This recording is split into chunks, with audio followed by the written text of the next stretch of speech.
तो what if के पिछले 3 एपिसोड्स की अगर बात करें, जो कि मेरी नज़र में बहुत ज़्यादा डार्क एपिसोड्स थे और हमने मार्वल के अंदर ऐसा कुछ भी पहले नहीं देखा था, तो इसी मुकाबले अगर हम आज की व्हाट इफ के 6 एपिसोड को कंपेयर करें तो ये एपिसोड इतना ज़्यादा डार्क नहीं था और एक तरह से फन वे में हमें इसको दिखाया गया था। मतलब इसके अंदर बहुत ज़्यादा इंटरेस्टिंग चीज़ हमें देखने को मिली। इसके अंदर ट्विस्ट जो थे वो तो खत्म ही नहीं हो रहे थे इस एपिसोड के एंड पे भी आके, और यही चीज़ जो थी इस एपिसोड को बहुत ज़्यादा इंटरेस्टिंग बनाती है, जिसकी वजह से मैं इस एपिसोड से बहुत ज़्यादा कनेक्ट हो पाया हूँ। तो आज के इस एपिसोड के अंदर हमने देखा कि बेसिकली किस तरह से आयरन मैन को अगर किलमॉन्गर जो है अफगानिस्तान के अंदर बचा लेता उस गुफा में जाने से, तो किस तरह से पूरी की पूरी टाइमलाइन के अंदर आके चेंजेस हो जाती और टोनी स्टार्क कभी आयरन मैन बनता ही नहीं, और इस तरह बहुत ज़्यादा अलग अलग चेंजेस यहाँ पे हमें देखने को मिली।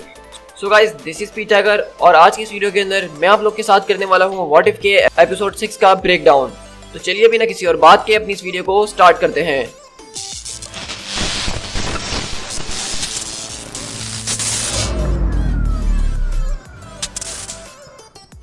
तो हमारी स्टोरी की स्टार्ट बेसिकली अफगानिस्तान से होती है, जहां पे हम देख सकते हैं कि बेसिकली हमें जैसा कि पता ही है आयरन मैन जेरिको मिसाइल्स की टेस्टिंग के लिए जो है अफगानिस्तान गया हुआ था। तो वहीं पे अचानक उसके ऊपर टेंडरिंग्स ऑर्गेनाइजेशन की तरफ से हमला होता है, जो कि उस टाइम पे ओबेडाई स्टेन ने ही करवाया होता है, जो कि उसका CEO होता है कंपनी का, क्योंकि वो टोनी स्टार्क को इस पूरी की पूरी इक्वेशन से हटाना चाह रहा था और सब चीज़ों के ऊपर अपना कब्जा करना चाह रहा था। लेकिन जब वो वहाँ पे कैद होता है उस गुफा के अंदर, तो तभी उससे निकलने के लिए वो सबसे पहली बार अपना आयरन मैन सूट बनाता है और इसी तरह आयरन मैन इस चीज़ से डिफाइन होता है और इसी के जरिए आगे जाके वो अपने आप को जो है और ज़्यादा इंप्रूव करता रहता है। लेकिन इस यूनिवर्स के अंदर हमने देखा कि हमें बताया जा रहा होता है वॉचर के जरिए कि दरअसल आयरन मैन को कभी गुफा में ले जाया ही नहीं गया, क्योंकि वहाँ पे कोई उसको बचाने के लिए आ गया था। और उसी तरफ देखते हैं कि जब वो मिसाइल उसके सामने ठीक पड़ा हुआ फटने के लिए इंतजार कर ही रहा होता है, तो तभी उसी वक्त हम देखते हैं कि किलमॉन्गर वहाँ पे जो है एक मिशन के ऊपर मौजूद होता है, जो कि वहाँ पे आके स्टार्क को बचा लेता है। लेकिन यहाँ पे उसने स्टार्क को जो है ऐसे ही नहीं बचाया था, बल्कि उसके पीछे एक पूरा का पूरा एजेंडा था, जो कि हमें इस स्टोरी के आखिर में जाके आगे जाके पता चलता ही है। तो हम देखते हैं कि बेसिकली टोनी स्टार्क को यहाँ से किलमॉन्गर बचा लेता है और इस तरह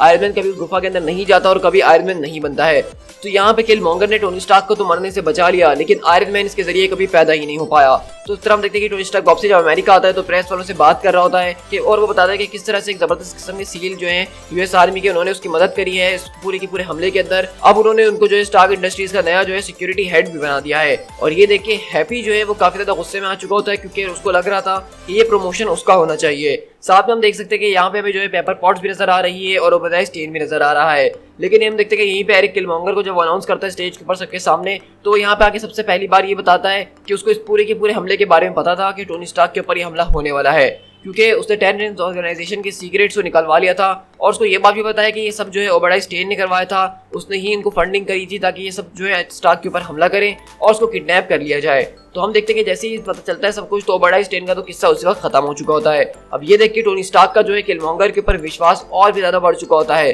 और एक तरह से उसने उसको अपना बडी बना लिया होता है, उसको अपने घर ले आता है, उसको अपनी टेक्नोलॉजी दिखा रहा होता है और उसको जो है अब सिक्योरिटी का हेड जैसा कि वो बना चुका है, तो वो उससे अलग अलग मशवरे भी ले रहा होता है। लेकिन हम देखते हैं कि इन सारी की सारी चीज़ों के दरमियान पेपर पॉट जो है वो बिल्कुल भी कंफर्टेबल फील नहीं कर रही होती है। और जैसा कि उसका काम यहाँ पे ये है कि जो कोई भी टोनी स्टार्क के करीब आ रहा है वो पता लगाए कि वो किस वजह से आ रहा है। लेकिन पेपर जो है अभी किलमॉन्गर को देख के कुछ भी पता नहीं लगा पा रही है कि उसका असली मकसद क्या है। तो इस तरह टोनी स्टार्क जब एरिक किलमॉन्गर को अपने लैब के अंदर लेकर आता है और बताता है कि किस तरह से वो यहाँ पे अपनी चीज़ों को इन्वेंट करता है, तो उसी वक्त हम देखते हैं कि किलमॉन्गर दरअसल उसको अपने आइडिया के बारे में बताता है कि किस तरह से मैं ज़बरदस्त किस्म के जो कॉम्बैट ड्रोन्स बनाना चाहता हूँ, जिससे हमारी US आर्मी के सोल्जर्स कम से कम जंग के अंदर जाएं और कम से कम उनको नुकसान पहुँचे। तो हम देखते हैं कि बेसिकली टोनी स्टार्क जो है उसकी इस ड्रीम को फुलफिल करने में मदद करता है, क्योंकि उसने उसकी जान जो बचाई है। और इस तरह हम देखते हैं कि यहाँ पे जो है किलमॉन्गर एक एनिमे स्टाइल का रोबोट बनाता है, जिसको वो नाम देता है प्रोजेक्ट लिबरेटर। और हम देखते हैं कि यहाँ पे वो ज़बरदस्त किस्म से उन रोबोट्स को तैयार कर रहे होते हैं, उसकी टेस्टिंग भी कर रहे होते हैं, लेकिन वो इतने ज़्यादा एफिशिएंट नहीं नज़र आ रहे होते हैं, क्योंकि उनको जो एक ज़बरदस्त किस्म की पावर सोर्स चाहिए। क्योंकि अगर आपको याद हो कि आयरन मैन सूट की जो सबसे बड़ी सक्सेसफुल होने की वजह थी वो ये थी कि आयरन मैन ने जो एक छोटा सा आर्क रिएक्टर बना के अपने सीने के अंदर लगाया हुआ है, जो कि उन सारे के सारे सूट्स को पावर अप करता है। तो हम देखते हैं कि टोनी स्टार्क यहाँ पे जब पावर सोर्सेज की बात कर रहा होता है, जब उनको सोच रहा होता है, तो वो यहाँ पे एक मिनिएचर आर्क रिएक्टर की भी बात करता है कि हमें जो एक आर्क रिएक्टर बनाना चाहिए छोटा सा, ताकि इसके जरिए हम सूट को जो है पावर दे सकें। लेकिन वो फौरन इस आइडिया को डंप कर देता है अगले पल, जब वहाँ पे जो है एरिक किलमॉन्गर से वाइब्रेनियम का जिक्र करता है और कहता है कि हमें जो है वाइब्रेनियम की जरूरत है, क्योंकि अगर उसको ठीक तरीके से इस्तेमाल किया जा सके तो एक जबरदस्त किस्म का पावर सोर्स भी है। लेकिन टोनी बोलता है कि हाँ तुम्हारी बात तो ठीक है कि वाइब्रेनियम जबरदस्त किस्म की पावर सोर्स है, लेकिन उसको तलाश करना बहुत ज्यादा मुश्किल है। वर्ल्ड वॉर 2 के टाइम पे मेरे फादर ने उसको एक शील्ड के अंदर बदल दिया था, उसके बाद से मैंने आज तक कुछ भी नहीं देखा। लेकिन वहीं पे एरिक किलमॉन्गर जो है वो अपनी वही अंगूठी निकाल के दिखाता है, जो कि दरअसल उसके फादर की होती है और वो प्योर वाइब्रेनियम की है। और हम देखते हैं कि वो देख के टोनी के दिमाग में ख्याल आता है कि हमें जो है और भी ज्यादा वाइब्रेनियम की जरूरत है अगर हमें इस प्रोजेक्ट को आगे कंटिन्यू करना है। और तब जाके टोनी के दिमाग में उसके पुराने दोस्त का नाम आता है जो कि उलिसिस क्लॉ है। अब हमने ये बात देखी थी एवेंजर्स एज ऑफ अल्ट्रॉन के अंदर कि टोनी में बताता है कि उलिसिस क्लॉ से जो है पहले पास के अंदर कुछ धंधे वगैरह कर चुका है और वो उसको अच्छी तरीके से जानता भी है। हम देखते हैं कि हमने यहाँ पे ये देखा कि हमें जो उलिसिस क्लॉ के बारे में बताया गया तो टोनी को इस बारे में पता है कि उसके पास वाइब्रेनियम मौजूद है और वो लोग उससे खरीद सकते हैं। और इसके लिए वो लोग वहाँ पे डायरेक्ट जाके डील नहीं करते हैं बल्कि यहाँ पे रोडी यानी कि जेम्स रोड्स को यूएस गवर्नमेंट की तरफ से भेजते हैं उससे वाइब्रेनियम खरीदने के लिए। उसी तरह हम लोग बेसिकली यहाँ से जो है अफ्रीका की कोस्ट के ऊपर शिफ्ट होते हैं जहाँ पे सारे के सारे जहाज़ों का मलबा रखा होता है। ये वही सेम जगह है जो कि हमने एवेंजर्स एज ऑफ अल्ट्रॉन के अंदर देखी थी जहाँ से उलिसिस क्लॉ अपना सारा का सारा वाइब्रेनियम बेचता है। और हम देखते हैं कि यहाँ पे जो है डील करने के लिए बेसिकली कर्नल रोड्स यहाँ पे आते हैं और उनसे डील करने की कोशिश कर ही रहे होते हैं। लेकिन अगले बार हम देखते हैं कि अचानक यहाँ पे कोई चीज़ आती है और सारे के सारे गुंडों को यहाँ पे उसके एक एक करके गायब करना शुरू कर देती है। पहले तो इसको देख के बिल्कुल ऐसा लग रहा था कि बैटमैन वाली फीलिंग आ रही है, जिस तरह बैटमैन अपने गुंडों से लड़ता है एक एक करके सबको गायब करता है। लेकिन तब हमें जो है बैकग्राउंड में वो म्यूजिक सुनाई देना शुरू होता है तो हम समझना शुरू होते हैं कि ये जो है बैटमैन नहीं बल्कि ब्लैक पैंथर है। और हम देखते हैं कि ब्लैक पैंथर यहाँ पे उलिसिस क्लॉ से बेसिकली अपना वाइब्रेनियम वापसी लेने के लिए आया है। और उस तरह हम देखते हैं कि रोडी से वो आके मिलता है और उसको बताता है कि वो यहाँ पे इनसे लड़ने के लिए नहीं आया बल्कि सिर्फ उस चीज़ को वापसी लेने के लिए आया है जो जहाँ पे बिलोंग करती है। और लेकिन इतनी देर में हम देखते हैं कि वहाँ पे किलमॉन्गर पहुंचता है और कहता है कि सॉरी कजन, लेकिन इतनी जल्दी मैं तुम्हें यहाँ से जाने नहीं दे सकता हूँ। और अगली बार हम देखते हैं कि यहाँ पे बेसिकली किलमॉन्गर को पहले से इन सारी की सारी बातों के बारे में पता है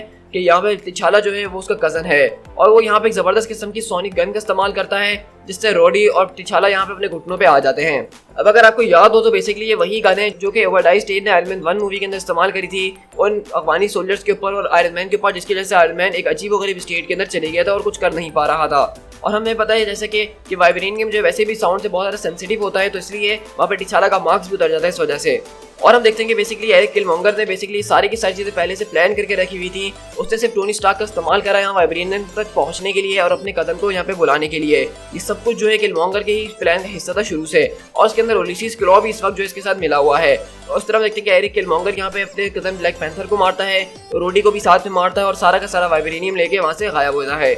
इसी तरह हम यहाँ से शिफ्ट होते हैं जहाँ पे हम देख सकते हैं कि कर्नल रोड्स की यहाँ पे जो है लाश को लेकर आया जा रहा होता है और वहीं पे तिचाला की लाश को वकांडा के अंदर लेकर आया जा रहा होता है। और इसी तरह हम अगले पल देखते हैं कि यहाँ पे किलमॉन्गर जो है एक डोरा मिलाजे के स्पेयर के साथ वापसी टोनी स्टार्क के पास पहुंचता है। लेकिन टोनी स्टार्क इस बात को समझ चुका है कि किलमॉन्गर को इस्तेमाल कर रहा है और वहाँ पे जो कुछ भी हुआ है तिचाला और कर्नल रोड्स के साथ उसमें इसका कुछ लेना देना है, क्योंकि बेसिकली जार्विस ने उनकी सारी की सारी मूवमेंट्स के ऊपर नजर रखी हुई थी और उसने सब कुछ रिकॉर्ड कर लिया। तो किलमॉन्गर बोलता है कि तुम चाहो तो पुलिस वालों को बुला सकते हो, लेकिन आयरन मैन वहीं पे सारे के सारे दरवाजे बंद करते हैं और कहता है कि मुझे नहीं लगता। तो वहीं पे किलमॉन्गर बोलता है कि तुमने तो अपनी जिंदगी के अंदर एक उंगली तक नहीं उठाई तो तुम मुझसे क्या लड़ोगे। तो अब मैं आपको बताना चलूँ कि बेसिकली हम जिस आयरन मैन को देखते हैं अपनी सिनेमैटिक यूनिवर्स के अंदर वो एक अलग प्रोसेस से गुजरा है। वो उस गार के अंदर गया था, उसने अपना आयरन मैन सूट बनाया था, उसके बाद उसने अलग अलग ट्रेनिंग्स हासिल करी थी और अपने आप को इम्प्रूव करा था। लेकिन ये टोनी स्टार्क वो टोनी स्टार्क है जिसने आज तक एक उंगली भी किसी के ऊपर नहीं उठाई है। वो सिर्फ वेपन्स बनाता है, उसको उन वेपन्स को चलाना भी नहीं आता। क्योंकि ये बात हमने देखी थी कि किस तरह से आयरन मैन 3 के अंदर जब टोनी के पास उसका सूट मौजूद नहीं होता है तो उसको तो एक पिस्टल चलाना भी नहीं आ रही होती है। लेकिन हम देखते हैं कि टोनी बताता है कि दरअसल उसने उस प्रोजेक्ट लिबरेटर के ऊपर काम करना शुरू कर दिया था क्योंकि उसके पास एरिक किलमॉन्गर की अंगूठी मौजूद थी और उसने उसी वाइब्रेनियम का इस्तेमाल करके उसको पावर सोर्स दी थी जिसके जरिए उसने उस ड्रोन को तैयार कर लिया है। और अगले बार हम देखते हैं कि टोनी स्टार्क वो ड्रोन उसके सामने लेकर आता है एरिक किलमॉन्गर को मारने के लिए, लेकिन एरिक के पास भी इस वक्त वाइब्रेनियम की स्पेयर मौजूद होती है जिसके जरिए वो उस रोबोट को 2 ही मिनट में बर्बाद कर देता है और उसके ठीक बाद वो फौरन जो है टोनी स्टार्क का भी काम तमाम कर देता है उस स्पेयर के जरिए। तो आप देख रहे हैं कि यहाँ पे बेट्रियल हो जा रहा है, ट्विस्ट पे ट्विस्ट आ ही जा रहे हैं। और हमने देखा कि यहाँ पे किस तरह से टोनी स्टार्क की भी जान किलमॉन्गर ले लेता है और यहाँ पे वो अपनी वही बात बताता है टोनी स्टार्क को कि किस तरह से उसकी बॉडी के ऊपर हर एक निशान एक किल को जो है डिफाइन कर रहा है और वो टोनी स्टार्क को मारने के बाद अपनी बॉडी के ऊपर एक और किल जो है अपने चाकू से बना लेता है।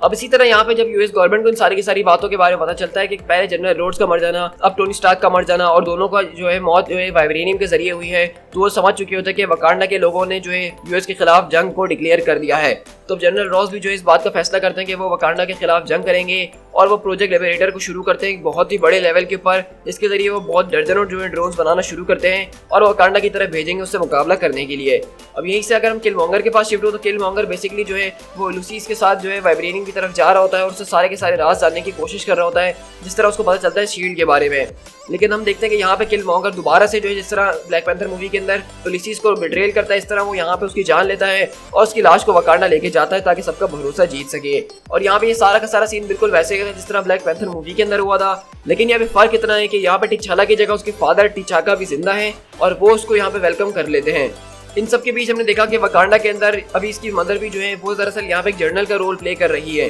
वो कोई क्वीन नहीं बनी है। इसके अलावा शूरी को देखें तो शूरी अभी सिर्फ एक छोटी सी बच्ची है, लेकिन उसके बचपन में ही उसका इंटेलिजेंस लेवल वो काफी ज्यादा जबरदस्त है। अब इस तरह हम देख रहे हैं कि यहाँ पे यूएस वाले जो है अपनी पूरे के पूरे लिबरेटेड ड्रोन्स को वकांडा के खिलाफ भेज रहे हैं। तो वहाँ पे एरिक किलमॉन्गर को जो मशवरा देता है वो ये देता है कि उनको उन ड्रोन्स को जो है शील्ड के अंदर आने देना चाहिए और फिर शील्ड को बंद कर देना चाहिए, जिसके जरिए उनका कनेक्शन जो है वो जारविस से टूट जाएगा और फिर उनको वो खत्म कर देंगे। यहाँ पे हम देखते हैं कि शूरी को इसके ऊपर बिल्कुल भी विश्वास नहीं होता इन सारे के सारे प्लान्स के ऊपर, लेकिन टीचाका अपने भतीजे को देख के उसकी बातों पर विश्वास करना शुरू कर देता है। और हम देखते हैं कि वो यहाँ पे ड्रोन्स को अंदर लेकर आते हैं और जब शील्ड बंद करते हैं तो बिल्कुल 1 मिनट के लिए वो ड्रोन्स बंद हो जाते हैं, लेकिन उनको वो दरअसल एरिक किलमॉन्गर खुद ही कंट्रोल कर रहा था और अगले पल वो उनको ऑन भी कर देता है। और इस तरह हम देखते हैं कि यहाँ पे हमें जबरदस्त किस्म की बैटल सीक्वेंस देखने को मिलता है, बिल्कुल इन्फिनिटी वॉर और ब्लैक पैंथर स्टाइल के अंदर, जहाँ पे हमने देखा था कि वकांडा के लोग बैटल में जाते हैं ये बॉम्बे चिल्लाते हुए, और यहाँ पे एक जबरदस्त किस्म की फील आ रही थी। और मैं ये तो जरूर कहूंगा कि इस पूरे के पूरे एपिसोड के अंदर ब्लैक पैंथर के म्यूजिक को इस्तेमाल करा है, एरिक किलमॉन्गर की जो थीम इस्तेमाल करी है, ब्लैक पैंथर की थीम इस्तेमाल करी है,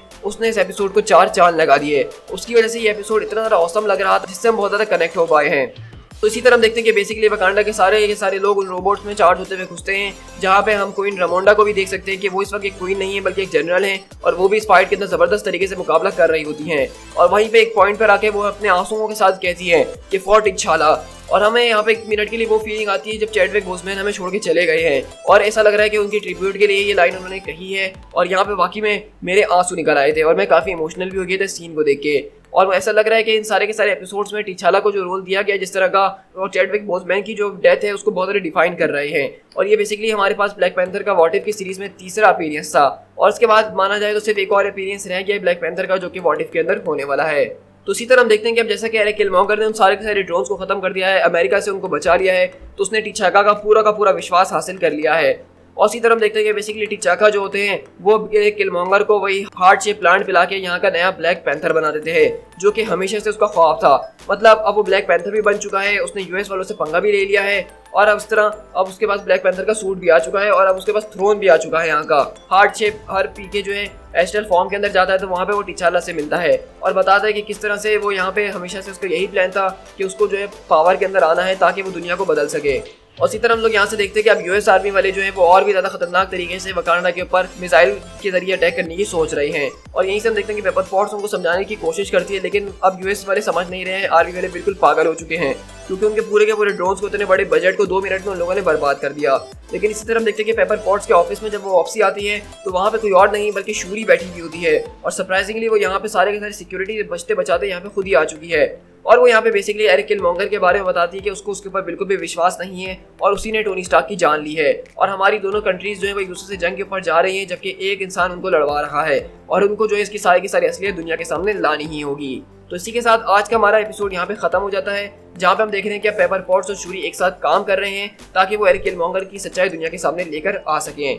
तो देखा जाए तो आज का ये एपिसोड मेरे हिसाब से बहुत ज़्यादा औसम था, क्योंकि ये बहुत ज़्यादा फास्ट था, इसके अंदर बिल्कुल भी कहीं पे कुछ भी स्लो नहीं किया गया, और इसके अंदर एक्शन जो था वो भरपूर तरीके से हमें देखने को मिला। साथ ही साथ यहाँ पे वकांडन थीम और ब्लैक पैंथर मूवी की जो थीम्स थी सारी, उनका बहुत ही औसम तरीके से इस्तेमाल किया गया है। और यहाँ पे आज हमें बेसिकली जो एपिसोड देखने को मिला वो iron man x black panther का क्रॉसओवर था, यानी कि हमें यहाँ पे ब्लैक पैंथर की मूवी और आयरन मैन दोनों की मूवी की इवेंट्स को दिखा के एक साथ कंबाइन किया गया था। और अगर हम यहाँ पे आज वॉचर की बात करें तो वॉचर का यहाँ पे बहुत ही ज़्यादा कम इंटरेक्शन था इस पूरे के पूरे एपिसोड के अंदर, क्योंकि पिछले कुछ एपिसोड्स के अंदर उसका इंटरेक्शन कुछ ज़्यादा था, खासकर अगर हम एपिसोड 4 की बात करें, लेकिन आज के इस एपिसोड के अंदर उसका इंटरेक्शन काफ़ी ज़्यादा कम था। सो गाइस, इसी के साथ हम अपनी आज की इस वीडियो को यहीं पे एंड करते हैं। आई होप कि आपको आज का एपिसोड काफ़ी ज़्यादा पसंद आया होगा और आपको ये ब्रेकडाउन भी अच्छा लगा होगा। तो अगर आपको ये वीडियो पसंद आई है तो कमेंट करके जरूर बताइएगा, साथ ही साथ अपने दोस्तों के साथ शेयर करना बिल्कुल भी मत भूलिएगा। और अगर आप इस तरह का awesome super hero comic book content मेरे चैनल पर एंजॉय करना चाहते हैं तो चैनल को फौरन सब्सक्राइब कर लीजिए। सो गाइस, मिलते हैं इसी तरह के किसी और वीडियो के साथ। Till then, thank you so much.